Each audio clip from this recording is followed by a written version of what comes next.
Joseph Ngasa unasema hapa ndio penyewe sasa. Ndio, asante sana Joseph Ngasa kwa kuweza kuungana na sisi. Huyu ndo alikuwa bwana BM90. Ndio, asante sana kwa kuweza kuungana na sisi. Lakini pia mouse yangu inafanyaje hapa? Mouse yangu naona ina misbehave. Ndio, Joseph Ngasa unasema pia asante sana kaka Ezekiel kwa pole zako, maana kwa haya majanga ni kweli haya yamekuwa ni majanga. Haijalishi mtu ulikuwa wapi, haijalishi ulikuwa wapi, ni majanga yamekumba wote, giza limekuta wote, internet imekata kwa wote, kwa hiyo kila mmoja anastahili pole. Brantino unasema hivi, kampuni ikiondolewa kwenye soko la hisa, je, nawezaje kuomba kurejeshwa fedha yangu? Kwa ninachofahamu sasa, hii mimi si mtu sahihi sana wa kukupa hili jibu, lakini nitalifikisha hili swali lako kwa Mr. Fortius akifika tu, ama hata ikishindikana yeye kujiunga sasa hivi, nitalifikisha hili swali lako kwa Mr. Fortius na wadau wengine, na nitahakikisha ninarejesha jibu, kama sio kwenye hii session basi kwenye session ijayo. Ila kwa ninachofahamu mimi, ukiwa mmiliki wa hisa, kampuni inaporudishwa kuwa private, maana yake kuna mtu ameweza kuinunua. Ikiwa public, maana yake imemilikiwa na wadau mbalimbali. Ili iweze kuondolewa kwenye soko la hisa, inabidi mtu aweze kuinunua hiyo kampuni, na akinunua, maana yake wewe ambaye unamiliki ndio unapewa fedha zako, wewe ndio unauza kampuni. Kwa hicho kipande ulichonacho ndicho ambacho unakiuza kwa huyo ambaye anataka kuiondoa kampuni kwenye DSE. Kwa hiyo mchakato ndiko hicho. Kwa maana yake utarejeshewa fedha yako. Ila sasa kitu gani kitadetermine kwamba unarejeshewa kiasi gani, itategemeana na thamani ya kampuni wakati huo, lakini pia itategemeana na negotiation ambayo inafanyika kati ya huyo ambaye anataka kuipeleka kampuni kwenda private, maana anataka kuinunua, na wadau. Sasa wadau ni kina nani? Mr. Fortius atakuja kufafanua vizuri. Na niseme tu mfano ni kama Mr. Elon Musk baada ya kununua kampuni ya Twitter, mmoja kati ya mambo yake alikuwa anataka ni kuweza kuipeleka iwe private. Maana kununua hisa za wote ambao wanaimiliki, awapatie pesa, achukue yote, alafu aiondoe kwenye public. Yes. Karibu sana Mr. Fortius. Asante sana. Unanisikia? Unasikika vizuri sana, Ndio, shikamoo na habari za muda mrefu. Maraba. Nashukuru sana. Nashukuru tumekutana tena kipindi hiki ambacho nategemea wadau wetu wote wako salama. Hatujampoteza hata mmoja. Ndio. Ndio, na hapo kwa Orbit Securities bila shaka wote mko wazima pia. Wote tuko salama. Sawa. Malaki pia kuna mdau mmoja pia naye alikuwa amenitumia message, anatamani kujua hali yenu, walimu mnaendeleaje? Naona wakajiuliza kipindi chetu bwana kisije kikakatishwa. Kwa kweli kwa sababu kuwa kwenye securities industry tunakuwa makini sana kwenye mambo ya risks. Kwa hiyo ndio kusikia mheshimiwa IGP amesema saa 12 marufuku kutoa pua nje, basi inabidi uchungulie hata kwenye dirisha, usitoe hata mkono. Kwa kweli tukafuata masharti, basi tumejifunza mengi, tunaendelea. Poleni sana. Asante sana. Na tunafurahi kuona hatimaye mambo yanarejea, na hata hivi nilikuwa nawaambia wadau kwamba nina hofu ungeweza kushindwa kujiunga, manake bado watu nashindwa kuongea nao, hata simu za kawaida za WhatsApp watu wanashindikana, inabidi niwatafute kwa simu ya kawaida. Okay. Sasa nikasema Mr. Fortius ataweza kujiunga kweli? Mitandao wetu hapa Orbit iko vizuri. Wataalamu wa IT wanajitahidi kuhakikisha, kwa sababu unajua ukiwa unadili na biashara ambayo unadili na pesa za watu na una interaction na watu, ni vizuri kuhakikisha kwamba mawasiliano yapo. Yes. Unaweza zikawepo ups and downs hapa na pale, lakini kwa kweli usalama unakuwa ni mkubwa. Yani tunazingatia sana usalama kabisa, na mawasiliano yawepo, na mtu aweze kuuliza kwamba wana pesa zangu zikoje, au angalie kwenye hapo azione. Na kweli hivi ndivyo vipindi vya kupimwa kweli, manake watu wanafurahia tu uwekezaji bwana, sasa hivi hisa imepanda. Majanga kama yakitokea halafu ninyi mkashindwa kutuoneshea kwamba mnatulindaje kipindi cha majanga, hapo tunakuwa tupaelewi. Ila pia ni kipindi ambacho tunajithibitishia kwamba kumbe hawa watu wako makini. licha haya yote kutokea, lakini bado hazina yangu iko salama kabisa kabisa. Basi inapendeza sana. Ndio, karibu uweze kutusalimia, uwasalimie pia wawekezaji wetu kwa dakika moja ama mbili, alafu tuendelee. Okay, asante sana. Nashukuru, najua umeshanikaribisha. Nashukuru sana wale ambao wameshajiunga na sisi siku ya leo ya Jumamosi, ambako hatukuweza kuwa na kipindi hiki kwa jana, lakini karibuni siku ya Jumamosi. Najua wengi mtakuwa mmepumzika, na ni muda sasa hivi nafikiri kama wiki mbili au zaidi tulikuwa hatujaweza kuwasiliana, lakini tumeona ni vizuri kwamba kulikuwa na mambo kadhaa jana ambayo yametufaa tusiweze kuwasiliana, lakini kwa sababu angalau Ezekiel na mimi tulikuwa na nafasi, tukaona tuje tuongee na nyinyi, kwa sababu kipindi kama hiki ndio kipindi ambacho inabidi kupeana taarifa, kujua kitu gani kinaendelea, kupata perspectives ya watu tofauti tofauti, ili mambo yaweze kuendelea. Na nafikiri wiki chache zilizopita kuna yale maneno ya Kichina na Kijapani ambayo nilikuwa napenda sana kuiweka kwenye slide zetu. Nafikiri hiki ndio kipindi ambacho sasa yanatakiwa yafanye kazi. Kabisa. Kabisa. Yeah. Ndio, basi sawa. Karibuni sana. Asante sana, tunashukuru sana, na naomba uanze leo pia ufungue dimba kuna swali moja limeulizwa hapa, nilikuwa ninajaribu kulijibu. Sasa kabla halijapoa, naomba unisaidie pia na wewe kuweza kulipa ufafanuo wako vizuri. Bwana Ebrantino Mgia ameuliza kwamba hivi kampuni ikiondolewa kwenye soko la hisa, je, anaweza kuomba kurejeshwa fedha yake ama inakuwa imepotea? Na hapa niseme hii ni hofu ambayo iko kwa Watanzania wengi sana ambao hawajajihusisha na haya mambo. Wengi anajiuliza, ikitokea kampuni hii nawapa pesa zangu zote hizi alafu wana disappear, inakuwaje? Okay. Nafikiri huwa kuna process. Kama kampuni inataka kuondolewa kwenye soko la hisa, huwa kuna process, na wale wanaotaka kuiondoa huwa wanatoa offer, wanawatangazia kwamba intention yetu ni, na wanatoa bei kwamba kwa mtu ambaye hataki kuendelea kuwa minority shareholder kwenye kampuni ambayo haiko listed, huwa wanatangaziwa. Kwa hiyo ukishapata hizo taarifa, wewe ndio unafanya maamuzi sasa. Sasa ikitokea hizo taarifa zimekupita pembeni, ukuzisikia na kampuni imeondolewa sokoni, kwa kweli hapo ndio itabidi uwe mpole, uendelee kuwa minority shareholder kwenye kampuni ambayo haiko listed, na kutoka kwake sasa labda umtafute binafsi mtu mwingine ambaye yuko kwenye hiyo kampuni, kama unaweza ukamuuzia hizo hisa, na kwa sababu sio public market ni rahisi sana hata kukulalia. Bei yote atakayokupa ndo ambayo utabidi uikubali. Asante sana, hilo jibu pia limekuwa ni la msingi sana sana sana sana, yeah. Ni muhimu sana kwa watu wakaweza kuyafahamu hayo. Yes, zaidi ya hapo asante sana Visiton Ndio kama huko tuko pamoja sana. Zamda Balango, asante sana kwa elimu hiyo, nasema shukrani sana. Christian John M, hongera sana kwa kuratibu darasa hili. Ndio, nashukuru sana Christian, na asante sana kwa kuweza kuwa mdau pia hapa. Oscar Sebastian anasema kipindi hiki huwa inasaidia sana, big up Ezekiel. Nashukuru sana Oscar. Lakini pia credit nyingi sana kwa walimu wetu kutoka Bill Securities. Hawa wasingekubali, sijui kama kipindi kingekuwepo. Yes, kwa credit nyingi naomba ziende kwa Mr. Fortius Susan, lakini pia Andrew, Madam Aurelia, lakini pia na wadau wengine waliopita, Justin pamoja na Ami Julian. Zamda Malango, tuko pamoja tena. Okay, shukrani sana, shukrani sana. Ndio, basi bila kuchelewa naomba twende moja kwa moja, maana hata huko sasa hivi kutabiriki sasa hivi na inabidi tuache yale mambo ya Utanzania, salamu nyingi sana alafu ujumbe baadaye. Yes, maswali yako kadhaa tayari, sio mengi sana, tutayapitia haya haraka haraka kabla hatujaenda kwenye sehemu yetu ya pili. Okay, namba nianzie. Okay, nitaanzia kwa Joyce William.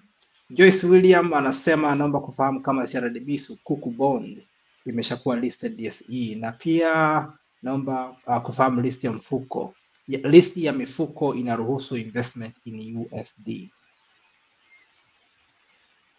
Okay, asante sana Joyce William.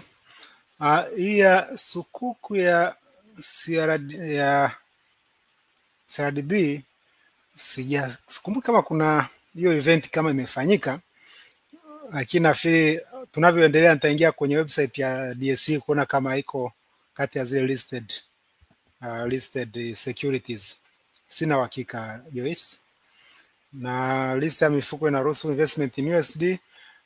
Huko mfuko mmoja unaitwa iDollar, lakini iDollar naona kama una condition kidogo kwa residents walioko Tanzania kuwekeza.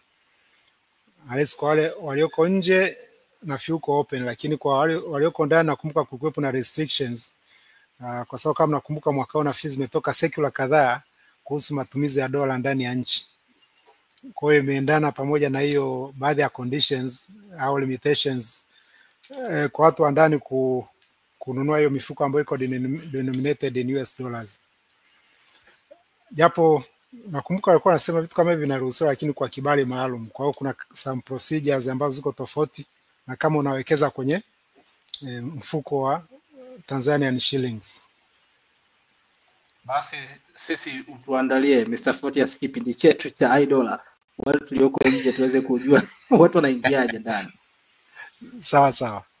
Ndio, alafu swali lingine bwana TumED Gold Farm anasema naomba kuuliza kwa nini nikinunua hisa siku 2 mfululizo za bei moja, mfano leo za 50,000 kesho za 50,000, kwenye holdings za Inuka zinaonekana za 50,000 tu. Maana yake ni kama reflection inachelewa ama inakuaje? Amesema ananunua, yaani leo ananunua, kesho ananunua tena, lakini anachokuja kukiona ni transaction moja tu.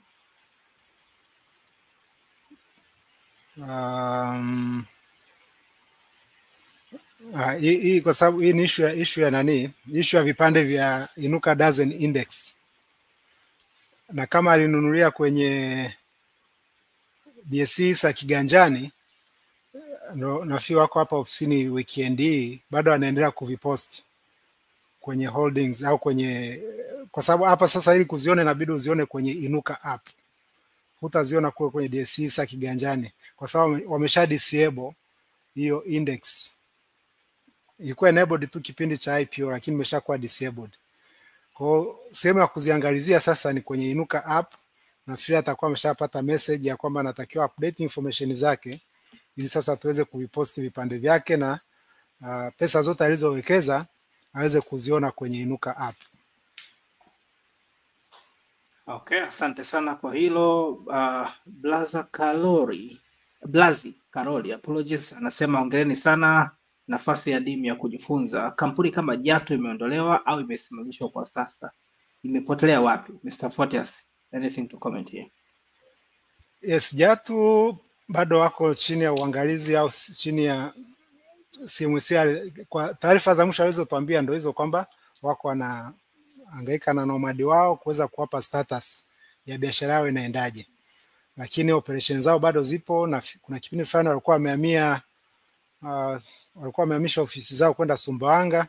Sina hakika kama wamerudi, lakini as long as DSE na stock market is concerned, ile ni kampuni ambayo bado ipo kwa sababu bado iko kwenye orodha wala haijaandikwa kama iko suspended. Sawa, asante sana. Ebrantino amerudi tena, anasema nashukuru kwa ufafanuzi mzuri juu ya kampuni ikiondolewa kwenye soko la hisa na hisi kuimarishwe. Nadhani alikuwa analenga kuimarishwe haki ya kupata taarifa kwa mlaji ama shareholders. Ndio Ebrantino, ambacho nachofahamu mimi pia ni kwamba mabadiliko yoyote ambayo yanaihusu kampuni, wewe kama mwekezaji, kama mmiliki wa kampuni, huwa unapaswa kupewa taarifa. Cha msingi ni wewe kuwa umeupdate taarifa zako vizuri, maana wakati mwingine namba za simu zinabadilika. Lazima utoe hizo taarifa kwenye wadau husika, labda kampuni ya brokerage ambayo inakusaidia wewe kununua hisa, ili taarifa zikufikie punde mabadiliko yanapotokea. Au una cha kuongezea hapo Mr. Photius? Na la mwisho ulioelezea ni la msingi kwamba hakikishe kwamba taarifa zake ziko updated ili chochote kinachotokea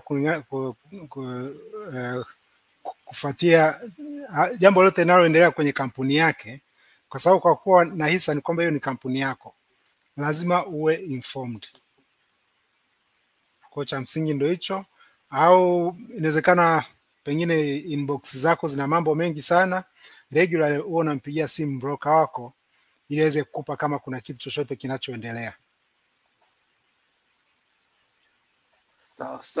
Okay, swali la mwisho hili kwa sasa. Roy Christopher anasema Swiss ilipanda mpaka 2100 then next day ika drop mpaka 1680. Kuna maelezo yoyote kwenye hilo jambo? Swissport sijajua hapa alikuwa anaelezea tarehe zipi, lakini Swissport kikubwa kilichotokea miezi 6 iliyopita ni mabadiliko ya MD, lakini hizi sharp up and down mara nyingi haziko related sana na hizo fundamental news. Kwa sababu ya urahisi wa trading ndio unaweza kukuta base na move up and down, lakini so far hamna kitu kikubwa ambacho kimetokea kwa Swissport. Na hii shutdown ya siku 5 sawa, inaweza ika-affect kidogo inflows ya wageni pale airport na nini, lakini mi from the point ambako nilikuwa nimekuwa locked down, huwa ndege zinazoshuka na kupaa huwa naziona, nilikuwa naona zinaendelea kushuka na kupaa. Ukiona ndege zinashuka na kupaa unajua hapo Swissport, kama una share za Swissport unajua revenue imeingia. Lakini so far sikuona kitu ambacho ni kikubwa zaidi. Okay, sawa. Asante sana. Joyce nasema asante kwa majibu mazuri. Tunashukuru sana kwa kuweza kufuatilia. Ndio, basi sawa. Mimi nishukuru sana kwa sehemu ya kwanza, maswali na majibu, maswali mazuri. Wadau endeleeni kuuliza maswali. Tutakuja kuendelea maswali kuanzia kwa Honest Beda mara baada ya Mr. Fortes kumaliza presentation ni sehemu ya pili, ambapo tunaenda kuzungumzia sasa kuhusu kampuni ya Vodacom tuweze kupata picha nzuri zaidi. Ndio, karibu Mr. Fortes kwa ajili ya market update kwa leo. Yes, hapa nianze na Honest Beda anasema tutegemea kuiona CRDB na Voda zikiconsolidate kwa wiki kadhaa kutoka na hizi fundamental. Hii ilikuwa ni comment, sio swali. Sijui kama Mr. Fortes una chochote cha kuongeza hapa. Of course ni comment, na ni comment muhimu sana kwamba so far tulichokiona CRDB na Vodacom wenyewe kwao wanaendelea vizuri, fundamentals zao ni nzuri. Labda sisi ndo tunatakiwa sasa kuassess kwa haya yanayoendelea, kuona yanaweza kawa affect vipi going forward. Kwa hiyo nashukuru sana kwa hiyo comment ya Beda. Asante sana. ED Gold Farm anasema nimesikia majibu ndugu mwezeshaji, vipande sivioni kwenye Inuka app. Pili, naomba kujua je, naweza kununua vipande vya Inuka kupitia app na isiwepo tofauti na vile nilivyochukua kwenye IPO? Mr. Fortes, muongozo hapa.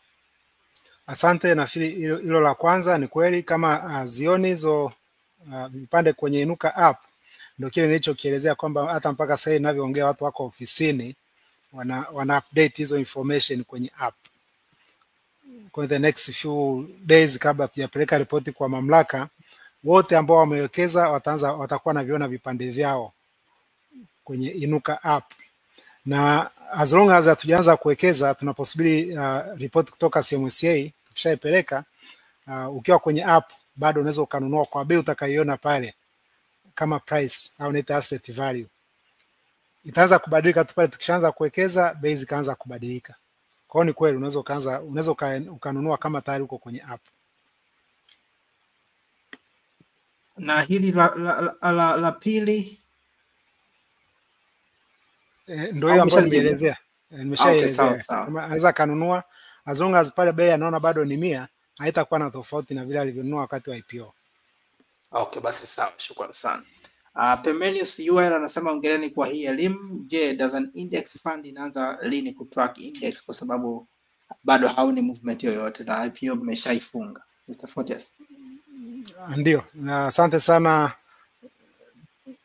Pemelius UL. Ni kweli kama nilivyomwelezea huyu aliyetangulia kwamba tutakapoanza kuwekeza, yaani tukishapata approval kutoka CMSA, ndio tunaallocate zile pesa kwa kutrack zile index za makampuni 12, ndio hapo atakapoanza kuona movement. Kwa we expect it anytime this week. Okay, shukrani sana. Kevin Severin anasema hongera kwa elimu nzuri. Asante sana Kelvin kwa kufuatilia. Emiliana Sherima anasema mimi natamani kujiunga kwenye soko la hisa, na anzaje? Mr. Fortes, anaanzia wapi Emiliana? Emiliana nafikiri pale kwenye hii presentation kuna namba zetu za simu, anaweza akanipigia simu, lakini kama ana smartphone, kitu ambacho I believe anacho, anaanza tu kwa ku download application inaitwa DSE sa kiganjani. Akisha download pale kuna sehemu ya kuchagua broker, anamshauri atuchague sisi Orbit Securities kwa sababu ndo tumemleta hapa kwenye platform, na baada hapo sasa tupigiane simu kuweza kumpa ushauri sasa wa kuwekeza. Sawa sawa, kwa kuongeza tu Emiliana, hapa chini ya title hapa katikati hapa, upande gani tena? Nitumie mkono huu. Yes.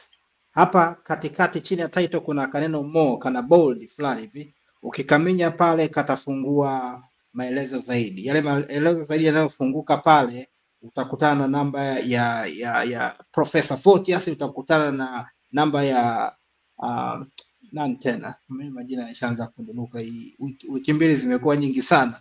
Namba ya Aurelia, utakutana na namba ya Kiwelu. Andrew Kiwelu. Yes, kwa hiyo utampigia simu mtu yoyote, ila pia hiyo hapo ambayo ameitaja Photius iko pia, nimeweka pia linki pale. Hebu jaribu kama unaweza ukatumia linki hiyo, otherwise unaweza ukaenda tu Play Store na utaweza kuipata hiyo app. Amos anasema hivi, nadhani hii ni Vertex hiyo fundi na on MTP imekaaje? Any more highlight? Je, ina trade kama stock? Nadhani umeshalitolea maelezo kwamba ina trade kama stock ya kawaida, si ndivyo? Umeshaitoa. Yes, basi ngoja niende kwenye namba kwenye comment inayofuata. Anasema Kilomboi Nguma, Bitcoin as a store of value, how do you see it in your perspective with limited supply of 21M rather than gold whose scarcity is not known exactly compared to Bitcoin with 21 million supply? Unazungumzaje Mr. Photius? Any comment with your perspective? Of course hii ni evolution inayoendelea sasa hivi, na sometimes watu tunashindwa kuelewa kwamba should we call Bitcoin an asset or a currency, lakini general name wanaita cryptocurrency. Kwa ukishaita currency umeondoa kwenye upande wa gold, huwezi ukaifananisha sasa na asset au na asset au na gold au na asset nyingine ambazo tunazifahamu kama ni assets. Ila kinachoikaribisha Bitcoin na gold ni kwa sababu zote ni sehemu ambako you are not getting any cash flow, isipokuwa tu you are speculating kwamba mimi nimenunua kwa shilingi gold, nimenunua kwa shilingi $4,000, unabaki na kuwa na matumaini kwamba atakuja mtu mwingine huko mbele atainunua kwa shilingi $5,000, wewe ndio utakuwa umegain difference. Kwa hiyo buy and hope, ndio hizo assets ambazo hazina cash flow, na ndio maana mwekezaji mkubwa mahiri Warren Buffett yeye ana discourage sana kumiliki gold. Lakini sasa Warren Buffett ha control uchumi wa dunia. There is a lot of uncertainty ndio zinatukimbia kwenda kumiliki asset ambayo hata kama haina cash flow, lakini at least inakupa comfort kwamba mimi naiona, I can touch it. Sasa ukija kwenye upande wa Bitcoin kwa undani zaidi, na nimeshasema ni evolution, bado iko dependent sana kwenye mitandao. Yes, it can be a store of value, lakini mitandao ikikatika unakuwa ujui ikirudi value yangu itakuwa bado iko pale pale au kutakuwepo na interruption ambayo inaweza ika-affect hiyo value. Kwa bado yes, is store of value, lakini bado iko highly speculative kwenye hiyo role ya storage of value. Kitakachosaidia going forward ni acceptability ya hiyo Bitcoin kwa watu wengi zaidi, ndio itakayoendelea kuipa value, lakini speculative value. Au wengine of course Bitcoin hawaichukuli kama ni storage of value, wako active, wanakuwa na trade. Hao nao trade sasa, hao ni criteria tofauti ya Bitcoin. Wanakuwa waki kama storage of value, bado wanakuwa wanachukua kama instrument ya kuwa na speculate kwenye masoko. Kwa hiyo ni kitu ambacho ni fine, haijaa na upande vizuri, lakini ndio iko kwenye hiyo level ambayo naweza nikaielezea kwa sasa hivi. Sawa, alikuwa ameendeleza comment hapo, nadhani ulipokuwa unaelezea anahitaji kuona ina effect nini kwenye bank sector from CBDC rise to overcome the decentralization. Na ndio sasa ndio kitu ambacho kama nilivyosema kwamba ni evolution. Kitu ambacho kilipa much acceptability hizi cryptocurrencies ni ile decentralization nature, kwamba ziko controlled na authorities yoyote na ziko distributed, wanaita distributed ledger kwenye various nodes au various points, haikuwa centralized. Sasa unakuta CBDC ndio inakuja kuondoa hiyo sifa sasa, kwa sababu unaposema central ni kama una centralize kwenye certain authority. Hiyo sasa inaondoa sifa ya iliyokuwepo maarufu sana ya hizi cryptocurrencies, na unaingia kwenye area nyingine kwamba sasa CBDC itaoperate vipi, kwa sababu kifaa CBDC na wengi wanaanza kujiuliza kwamba kama ni CBDC ina central bank tu ndo atakuwa na access, yani kwamba participants wote kwenye economy tutakuwa tunafungua account central bank na tunapata allocation za hizo digital currencies ambao ni retail model, au itakuwa ni wholesale model ambao CBDC itakuwa inazidistribute kwenye banking sector ndo zinadili na sisi. Kwa hiyo kuna models mbili ambazo bado hazijajulikana, na ndio vita kubwa sana ambayo inaendelea sasa hivi kwa baadhi ya activists, wakiona kwamba ile programmability nature ya CBDC inaweza ikawafanya mamlaka wakawa na control kubwa sana dhidi yetu, wakati sisi tulikuwa tunataka kuwakimbia mambo yetu asijulikane. Lakini ukiwa na CBDC inakuwa controlled, unaweza ukaambiwa wana wewe umekuwa locked down Dar es Salaam, usiende Arusha. Ukienda Arusha ukitaka kuspend hiyo CBDC haifanyi kazi. Kwa ndio vitu ambavyo activists wanajaribu kufight against, ili sio CBDC endelee tu kuwa decentralized. Asante sana. Jonas Mambo anasema naomba kufahamu hizi session huwa ni kila Jumamosi ama Jonas, asante sana kwa swali muhimu sana, na hii ni muhimu sana nitolee maelezo. Session zetu tunazifanya kila Ijumaa saa 1 jioni mpaka saa 3 kila Ijumaa. Yes, lakini inapotokea kuna dharura fulani tumeshindwa kuifanya siku ya Ijumaa saa 1 jioni, basi tunaifanya Jumamosi saa 8 mchana, ama tunaweza tukakubaliana muda mwingine wote ili kuhakikisha kwamba haupitwi na taarifa nyingi, lakini muda wa kawaida ni Ijumaa saa 1 jioni mpaka saa 3 usiku. Ndio. Nadhani hiyo ilikuwa ni ya mwisho. Kulikuwa kuna comment hapa hii sijaielewa vizuri. Mesosela Houston anasema medal yellow first red. Kuna kitu ulikuwa umeuliza kwenye presentation zako kuhusiana na hili? Hapana. Okay, basi inawezekana ni kuchanganya kidogo kwa network. Ndio, Jonas Mambo, asante sana. Ubarikiwe pia. Ndio Mr. Fortius, tupatie ni wrap up statement kwa siku ya leo. Mimi nichukue nafasi hii kuwashukuru sana kwa siku ya Jumamosi kuwa na sisi wasikilizaji na watazamaji. Labda niwaombe tu kama nilivyoshauri pale mwanzoni, ni vizuri kuendelea kufuatilia haya mambo na kuweza kuchukua hatua na kuona opportunities zinazoweza kuletwa na hizi event zinazoendelea. Otherwise niwatakie afya njema, niwatakie utulivu, na God willing haya yote yatapita na tutaendelea kuwa very strong. Asante sana. Nikushukuru sana wewe Ezekiel kwa kuchukua muda wako huu. Kwenye najua uko makwenu huko, hizi weekends huwa ni mapumziko mazuri mno, lakini kuamua kukaa na sisi kutusikiliza, nikushukuru sana. Afya, tukutane wiki ijayo. Naam, nashukuru sana. Na mimi niwakumbushe tu wafuatiliaji wetu kwamba hapo kwenye maelezo, kwenye description area, ukimenya neno more hapo utakutana pia na linki ya Google Drive folder, ambapo presentation hii ambayo Mr. Fortius ameifanya, lakini pia report ya weekly ya leo iko hapo pia, na una uwezo wa kuidownload. Ya nimeruhusu nikiassume kwamba wote ni wastaarabu, kwa hiyo mtu hutaweza ku delete hiyo document ama nini. Ya kwa hiyo una uwezo wa kuchukua ukaidownload presentation kama ya leo ya ambayo amefanya Mr. Fortius. Ni muhimu sana pia ukapata muda mwenyewe baadaye taratibu ukapitia tena zile namba taratibu kabisa kwa muda wako wewe mwenyewe. Itapendeza sana kwa kupitia hizo dokumenti, alafu tukutane wiki ijayo Ijumaa saa 1 jioni. Ndio Mr. Fortius, nikutakie weekend njema. Okay, asante. Nashukuru sana na wewe pia. Na fiume hapa namba ya simu. Ni vizuri labda niwakumbushe, unajua hizo namba za simu inawezekana ukanipigia ukao unipate. Ni vizuri ukachukua zote mbili. Kwa mfano ya masaa mawili yaliyopita tulikuwa kwenye session hapa, inawezekana mtu ashanipigia, unajua tena hii attention span huwa hatuna. Mtu anaweza kukasirika, lakini naomba tuvumiliane. Chukua namba zote za simu, ukikosa moja unapiga nyingine au hata unatuma message. Kwa hata hizi nikushukuru sana Ezekiel, mpaka wiki ijayo.